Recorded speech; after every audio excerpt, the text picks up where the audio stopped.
Olá, amigos do programa Tocando Oculto, sejam todos bem-vindos. Muito obrigado pela presença de todos. Muito obrigado pela presença do nosso querido mestre José Alves aqui conosco. Valeu, Zé, muito obrigado pela tua participação hoje aqui, falando de um assunto tão importante, tão interessante, que é o satanismo na música, nas diversas vertentes. A gente não veio só falar aqui de rock and roll, não. A gente veio falar de jazz, a gente veio falar de clássicos, de blues, né? Das várias vertentes musicais, que a gente tem uma infinidade delas aí, e um pouco da história dos primórdios da música. Bom, Zé, então, a todos, antes da gente começar a conversar, obrigado a todos presentes por aqui. O nosso querido Jorge Torres já deixou aqui uma nota dizendo: ótimo tema, será mais um dos clássicos do Tocando Oculto. Ô, Jorge, a gente está sentindo a sua falta, um grande abraço para você, viu? E sejam todos presentes aqui também bem-vindos, assim como o nosso querido David Rio. Olha aí, David Rio chegando conosco aí. Valeu, David. Sim. Boa tarde, amigo Fred. Boa tarde, amigo José Alves. E a todos aqui do canal. Valeu, David. Muito obrigado pela presença tua também. E a gente, então, só pede a vocês para deixarem o seu like, o seu comentário depois no final do vídeo. Colocarem também esse vídeo à disposição das redes sociais, para quem você acha que é importante falar sobre esse tema, que gosta desse tema. E para quem não se inscreveu, que se inscrevam também, porque assim a gente vai crescendo. Nenhum tombo pode derrubar a gente. A gente vai devagarinho, como a gente tem tempo aqui, mas sempre com algum tema interessante e relevante que pode interessar você. Bom, Zé, feitas as devidas apresentações, então aqui eu deixo contigo a palavra. Obrigado pela presença mais uma vez e por esse tema tão fascinante. É contigo, vamos lá. Eu que agradeço sempre, novamente, o convite. Né? Então, saudações a ti, Fred, saudações aos apreciadores do programa Tocando Oculto. E vamos a mais uma sessão de feitiçaria, diabolismos e sortilégios. Hoje com um tema abarcando duas coisas legais: o satanismo e a música. Né? Então, legal, Zé.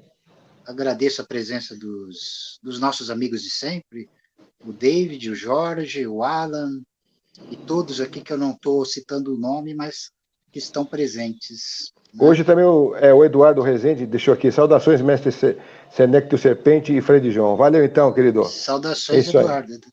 Eduardo também é outro amigo, está sempre em legal. Contato comigo também.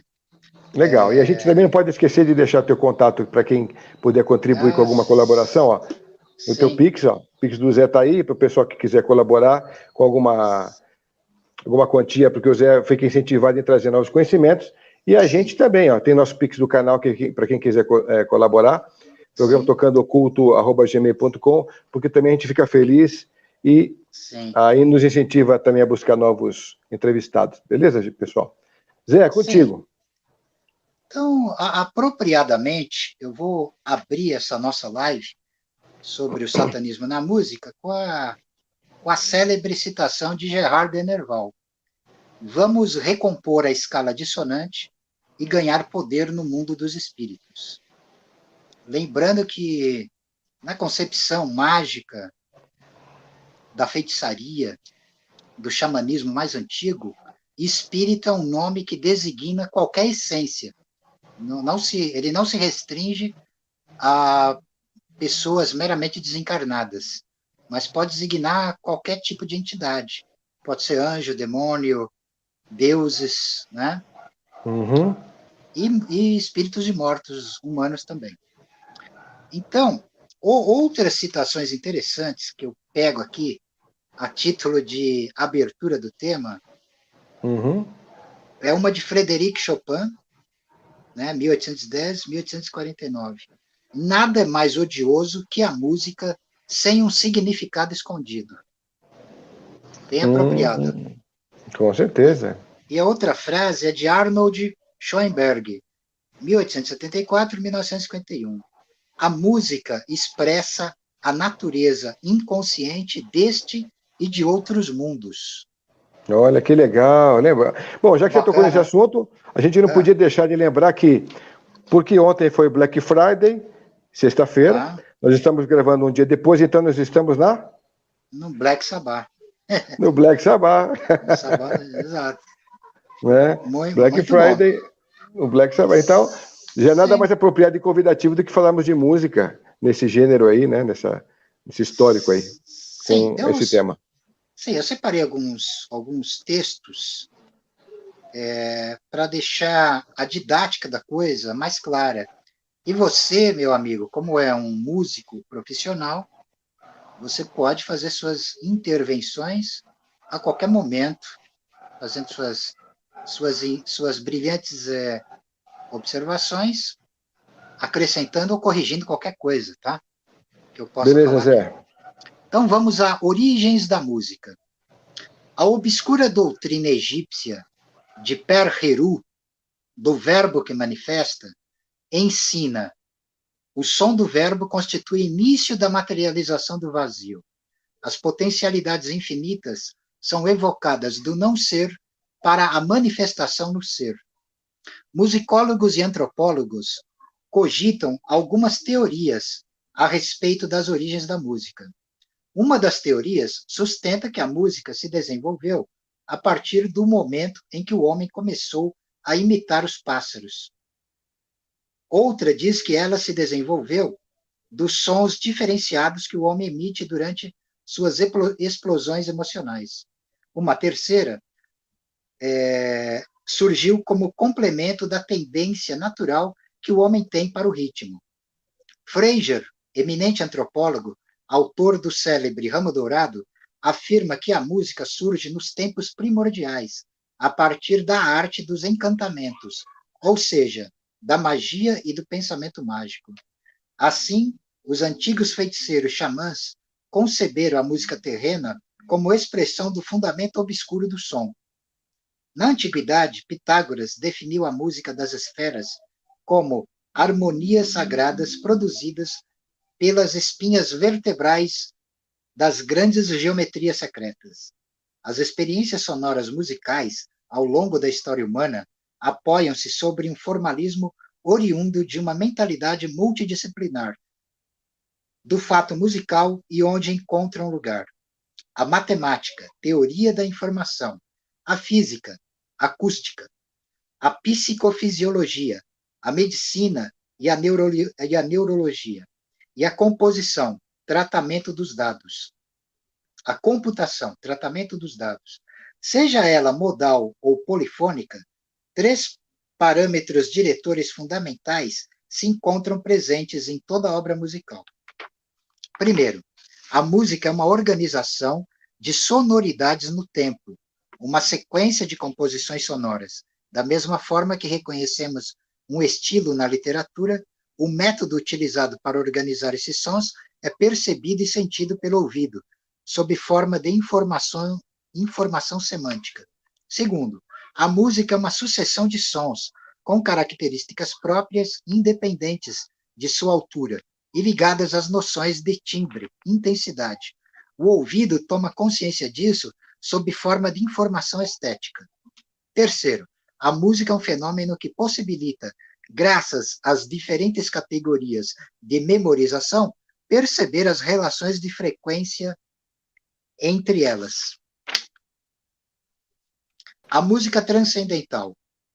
Embora a parapsicologia não tenha dado muita atenção a esse extraordinário fenômeno, as tradições místicas, tanto ocidental quanto oriental, reconhecem a existência da música transcendental.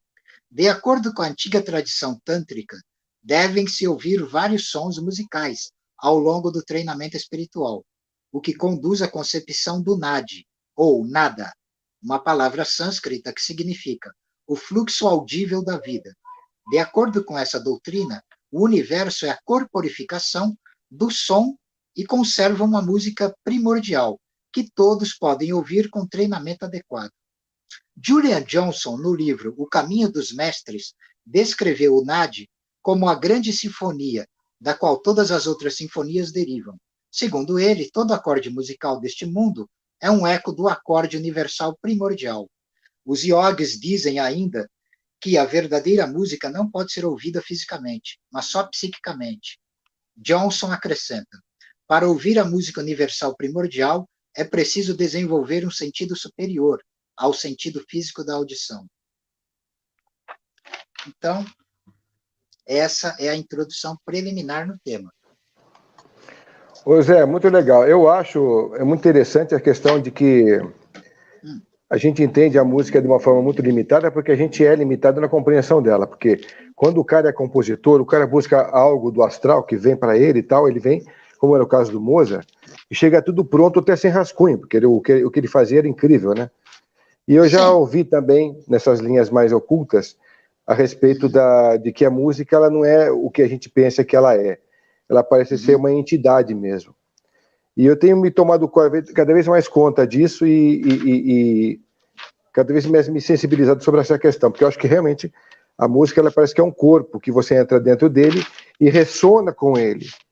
Sim. Então, quanto maior e melhor é o seu filtro, melhor é a captação desse código. Então, você consegue transcrever isso melhor lá e com mais maestria.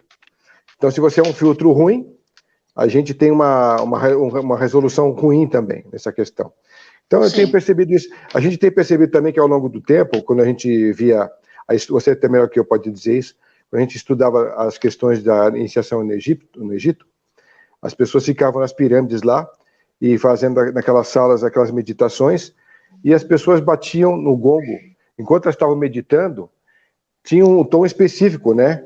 Que elas tinham em cada um. Cada um a pessoa chegou no resultado do tom condizente à vibração do ser da pessoa, ela caía para trás, né? Então isso é provado ao longo do tempo que a iniciação, o som dentro da iniciação já faz parte desse roteiro há muitos e muitos milênios, né? Muitas histórias, né? Que já se arrastando ao longo do tempo. Então a música sempre esteve com o ser humano desde os primórdios. Você vai contar um pouco disso agora aí também, né? Então só quis dar essa parte que eu achei importante. Sim, tem como é que é esse mistério dos comprimentos de ondas sonoras, eles remetem ao conhecimento que nós temos de que o som domina e manipula qualquer coisa, pois a matéria é composta de átomos, átomos são compostos de vazio e energia, que são ondas, ou seja, tudo vibra, tudo é onda, né? Então, isso tem a ver com o dogma fundamental do universo criado pelo Verbo. Isso também remete ao conceito da física mais avançada. Tem um termo, o conceito, como é que é, do Freudian Energy, energia congelada. Né? A matéria é energia congelada. Esse processo se dá através do som. E o som, em última instância, ele vem do mistério do silêncio. Ele vem do ponto, que é o mistério que está absolutamente além de qualquer limite, além de qualquer conceito, que é inconcebível e é capaz de conceber tudo. Né? Isso está expresso na geometria pelo ponto. E no que se refere à música, ao som, ao verbo, no mistério do silêncio absoluto, do abismo, do vazio. Né? Então, exatamente. Eu estava comentando com você agora há pouco, antes da gente entrar no ar, sobre o mistério das cordas, né, das supercordas e tal, que através do Pitágoras, ter falado sobre a lira, quando você toca uma corda, você vibra aquilo e tudo que é correspondente àquele tom vibra junto, e você toca depois uma outra e vai vibrando. Então ele achou que o universo foi formado daquela ideia. O cientista Michio Kaku, até te contei sobre isso agora há pouco, né? Ele também pegou essa história toda e quis escrever através daquele acelerador de partículas, né, que tem lá no CERN, que na colisão, o que eles viram de resultado depois da colisão das partículas, é que depois, aquilo que vibrava numa certa onda, numa certa frequência, com uma certa cor, podia ser um quark, ou podia ser um neutrino, ou podia ser um nêutron. Um elétron, isso mesmo, Um elétron. Então, isso, e aí, e eles acham que a matéria escura nada mais é do que a composição das oitavas dessas vibrações todas sonoras que se decompõem depois da explosão. Olha que coisa louca, né? Exatamente. O Pitágoras ele fez uma analogia entre as estruturas numéricas matemáticas e as escalas de vibrações musicais e os alinhamentos dos ângulos das órbitas dos planetas, né? Em suas relações mútuas, né? Com o Sol, com o planeta Terra. Então é interessante que isso só, como é que se diz, comprova a percepção notável dos antigos, né? capacidade de ter penetrado nesses mistérios, e como que isso se intensifica nos dias de hoje, através da tecnologia mais moderna, né? Das aquisições, as aquisições mais profundas e notáveis da física mais avançada, né? Então, é um assunto realmente fascinante. Não, é fascinante, fascinante. O amigo Antônio Carvalho, da Rede Bandeirantes, eu saía muito com ele, quem conhece ele é o Biota, de primeira linha, inclusive, ele era um ocultista de primeira linha, do mesmo calibre do professor Ademar Ramos. E ele falava para mim assim, primeira conversa que eu tive com ele, quando eu conheci ele, falou assim, Fred, o universo foi feito de 3 elementos, cores, sons e números. Tudo tem isso. Onde você olha para o universo tem esses 3 elementos. E eu comecei a ficar com aquilo na cabeça. Falei, poxa vida, então, tudo se formou através do som. E agora a gente, sabendo dessa conversa que você teve, eu também, sobre a questão na analogia com Pitágoras, da formação do resultado do CERN e tal, a gente vê que tá tudo aí mesmo. Essa questão sobre cores, números e sons tem tudo a ver. Porque a energia, o som, ele produz vibração que produz energia. A energia produz a luz e a luz produz as formas. Né? E as cores são as definições cósmicas das formas. Né? Então está tudo relacionado. Está tudo relacionado. Inclusive o conhecido relacionado com o desconhecido. Né? Exato, a luz relacionada com a sombra. E nós vamos entrar na temática também do nosso tema aqui, do satanismo na música, né? Exatamente. Que começa justamente, ele está implícito justamente nessa percepção implícita do mistério da música, né? Porque para entender o satanismo, nós temos que trocar a lógica da luz do dia pela lógica da sombra da noite. Tem essa intercambiedade, né? Então, no que diz respeito à música, existe como um duplo obscuro esse mistério, por trás das próprias formas manifestas. O desconhecido, o mal, ele é sempre visto como é que se diz, perplexidade. Eu até anotei aqui, isso mesmo. O mal é uma exteriorização e objetivação de algo terrível, horripilante e desconhecido. Né? Lembrando o célebre ensaio de H.P. Lovecraft, O Horror Sobrenatural na Literatura, ele afirma que o medo é a emoção mais antiga e mais profunda no homem, e que o medo mais poderoso é o medo do desconhecido. Então, o satanismo, ele se relaciona com o desconhecido. Ele se relaciona com essa zona de sombras do interdito e do proibido. Né?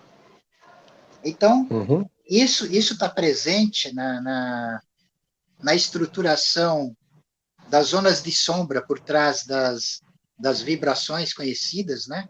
Nas escalas de notas musicais, e isso vai se materializar, inclusive na relação de grandes nomes da música, né? Seja da música clássica, seja do rock, né? Da música mais moderna. Então, separei algum material, alguns textos, para esse tipo de exploração. Ô Zé, teve uma pergunta aqui muito interessante. Obrigado a todos que estão chegando aí. Eu já passei um pouquinho de vocês sobre os seus alunos aqui também na tela, mas o Shaolin, ele perguntou, um grande abraço para você, Shaolin, ele perguntou uma coisa interessante, que eu já tinha percebido essa questão já há algum tempo atrás, né? Ele falou assim, o ministro da propaganda nazista alterou a frequência musical para 440 Hz. E por que ele fez isso? Existe algum motivo oculto? Porque, na verdade, era 432, se não me engano, né? Aí ficou 440. E por que essa alteração? Diz que essa alteração é muito nociva, inclusive, né? Para tudo que vibra dentro da gente e fora da gente. Por que essa alteração ocorreu? Você tem alguma notícia disso ou não?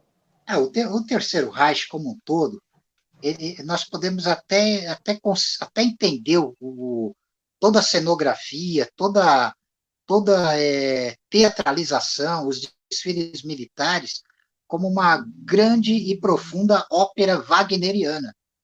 Né? Estou me referindo ao Richard Wagner, que também até acabou sendo demonizado por um bom tempo, por conta da obsessão que o Hitler tinha pelo Wagner. Né? E de fato, Wagner a música de Wagner também tem uma relação, uma profunda relação obscura com o, como se diz, com o ocultismo, né? Sobretudo o paganismo nórdico e também uma herança também de tradição grega, também de tradição helênica, tal. Que Wagner ele capturou os elementos irracionais, cara, os elementos mais profundos, a qual o chamado romantismo alemão ele está profundamente ligado, tá?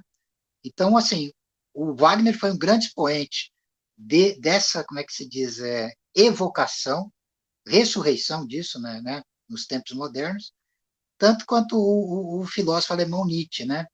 Embora Nietzsche não fosse um músico, mas ele também realizou algumas composições musicais. Nietzsche ele escreveu um livro chamado A Origem da Tragédia no Espírito da Música, né? E ele faz um elogio a Wagner nessa obra, fazendo uma comparação de Wagner com Ésquilo e fazendo uma comparação do momento que ele estava vivendo, que eram as guerras entre o Império Alemão e o Império Francês, né? O Império Prussiano e a França. Então, o Império Francês estava caindo e o Império Alemão estava ascendendo. E Nietzsche faz uma comparação dessa guerra com as guerras entre a Grécia e a Pérsia no passado. E ele fala que do mesmo jeito que a música de Ésquilo ela sustentou a civilização, a música de Wagner tinha o mesmo poder, né? Que seria o poder de conciliar tonalidades apolíneas de ordem, né, solar com poderes obscuros dionisíacos, né? Lunares e dionisíacos. Então, assim, que não dá para se estender nesse tema aqui, mas, assim, incluindo isso. Então, como é que se diz? Os magos do Terceiro Reich, a alta cúpula nazista, eles tinham conhecimento disso, eles sabiam como manejar as escalas, as vibrações para esses propósitos, né? O objetivo ali era mexer num profundo atavismo da raça germânica, né? Que isso foi feito, inclusive, né? A princípio, o próprio Carl Jung ele chegou a estudar isso, mas depois, como esse tema ele passou a ser um tema maldito, ele deixou isso de lado e, né, não conversou mais a respeito desse tema aí. Mas isso está presente, esse domínio, esse conhecimento. Isso aí também não se restringe só a esse aspecto. Quer ver um exemplo interessante? Eu estou meio que adiantando aqui, mas não tem problema, porque está totalmente dentro do tema e nós não estamos fugindo do tema, tá? Existe o famoso, como é que é Samuel Barber, né?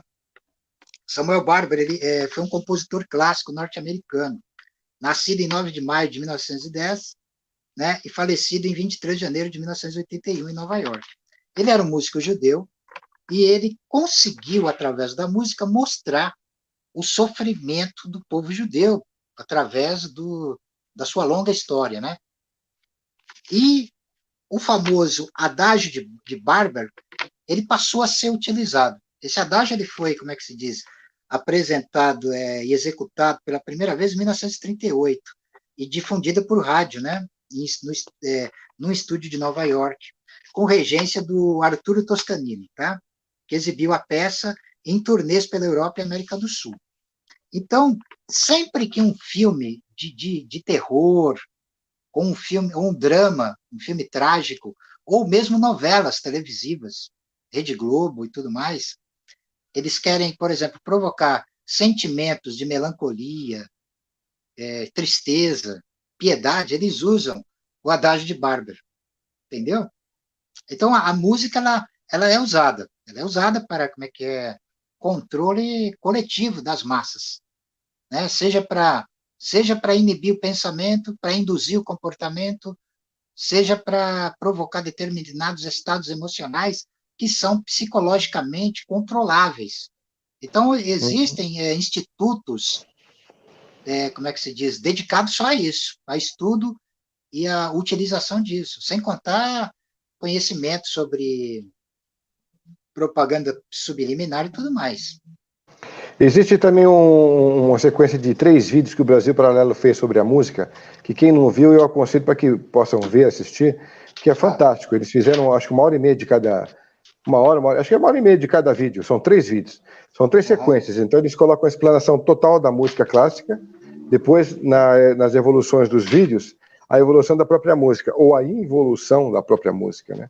Como é que a gente chegou ao pop, como é que a gente veio decaindo ao longo das décadas, como é que a gente está hoje aqui, onde a gente está e por quê. Então é interessante, pessoa que está com curiosidade de querer saber mais sobre a música, está aí uma boa dica para eles aí. Mas, né, continua aí, porque a gente tem muita história para contar e a gente já está com 26 minutos corridos aqui. E obrigado, Jorge Torres, por estar com a gente aqui, chegando agora. Saudações também, meu querido, chegando ali aí. Certo, só um momentinho aqui. Enquanto você procura aí, pessoal, curtam e espalhem esse vídeo, que para quem vocês acharem interessante, dê seu like, faça o seu comentário e também quem não se inscreveu, se inscreva no canal, ok? Vou deixar também aqui o Pix do Zé para quem puder contribuir. Incentiva o Zé e depois incentiva o canal também. Aqui está o Pix do Zé. Deixa eu só colocar maior aqui para o pessoal ter mais visibilidade. E também, esse aí é o telefone da Lena, tá, pessoal? Vai aparecer como Marilena, esqueci de colocar aí, em parênteses, mas é Marilena, que é a mulher do Zé que cuida das finanças dele. E aqui o Pix do nosso canal, programa tocandoculto@gmail.com. Quem puder contribuir vai ser bacana, nos incentiva mutuamente a trazer temas e convidados bacanas para o canal. Zé, sim, já está com tudo em ordem aí? Está com tudo em ordem, vamos lá. Deixa eu pegar aqui, eu vou pular para o blues antes da gente entrar na temática do rock, tá? E também, quer dizer, antes de entrar na temática do blues, vamos pegar aqui alguns exemplos já que a temática aqui é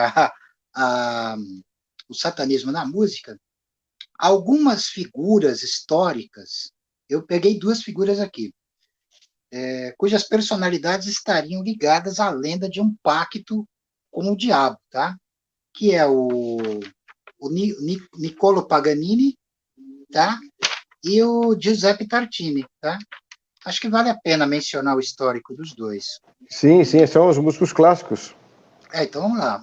O Niccolo Paganini, compositor italiano, nascido em 27 de 10 de 1782 e falecido em 27 de 8 de 1840.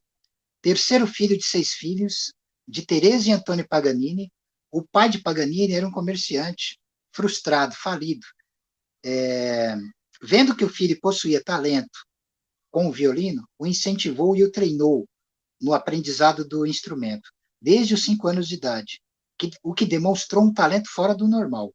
Vendo isso, seu pai o submeteu a um rigoroso treinamento, que o tornou um gênio e virtuoso sem igual. Não tendo ninguém à sua altura para ensiná-lo, Paganini, aos 9 anos, parte para Parma para ter aulas com o mestre do violino Alessandro Rolla.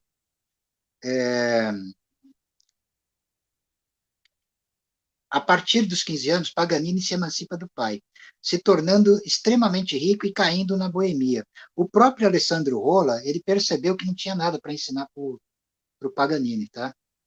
Ele viu a capacidade inumana que o rapaz tinha, né? Ele pegava as oitavas do violino de fora a fora, a mão dele era gigante. Isso, exatamente. Depois de muitos anos, Paganini se isola por 5 anos, retornando a aparecer somente em 1828, aos 46 anos. As composições solos de Paganini eram extremamente difíceis, e ele tocava como um possuído, por um poder obscuro.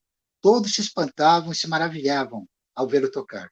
Paganini introduziu na música o virtuosismo, o além dos limites do impossível, e influenciou outro virtuoso e diabólico, Franz Liszt, que era fascinado pela composição La Campanella. A aparência de Paganini, magro e cadavérico, com dedos muito compridos e sua forma diabólica de tocar, levantaram suspeitas de que ele não fosse humano e tivesse feito um pacto com o diabo. Essa performance expressionista fora usada como propaganda, retratando como um verdadeiro demônio nos cartazes. Então, o merchandise da época usava a própria aparência diabólica do Paganini como uma forma de impacto visual, chamando a atenção, né, para ele, né? Mas o excesso de apresentações, sua vida libertina e dissoluta, o levam a contrair sífilis. Se torna dependente de um remédio que o deixava em estado extremo de alteração de consciência.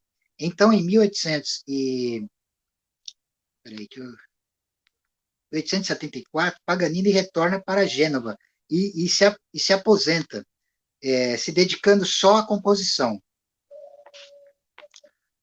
Mas na manhã de 27 de maio de 1840, Paganini vem a falecer, vítima de tuberculose, que é 1824, não é 74, não é 74 não, tá?